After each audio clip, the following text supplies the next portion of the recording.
It was mentioned by the opposition that human rights, specifically talking about the right to receive healthcare, are still preserved even without the help of universal healthcare, which is not true, and my rebuttal speech will tell you why.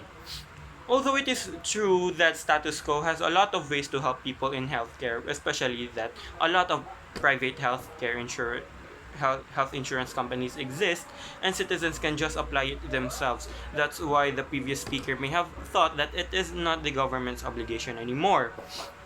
However, this situation cannot be applied to all. As a lot of insurance companies exist, it is still hard for some citizens, especially for the poor, because applying for these insurances is very costly. There is a lot of process to take care of, and also not to mention a lot of requirements will still be checked for you to be successfully part in one, which makes it hard or even impossible for some to get in. Also, the previous speech mentioned that people can have access to medical treatment or services for free, like seeing a doctor for without charges because of some existing policies. This statement made her speech weak because of this.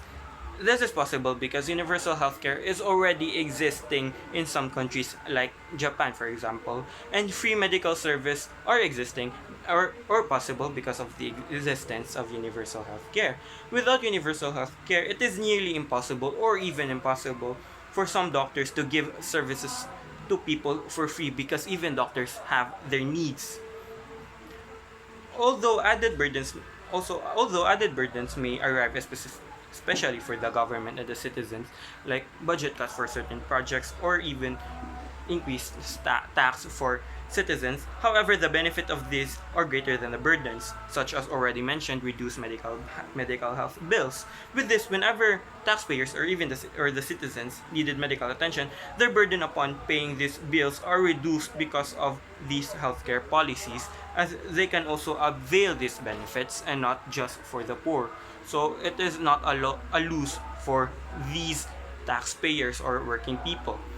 Without universal health care, people are still paying for the taxes, but there is an added burden to them because there is no assistance will be there when they will be needing the medical attention, which makes us conclude that the existence of universal health care is beneficial not only to the poor but also for everyone, including to and the government and the country itself, which is I am proud to propose.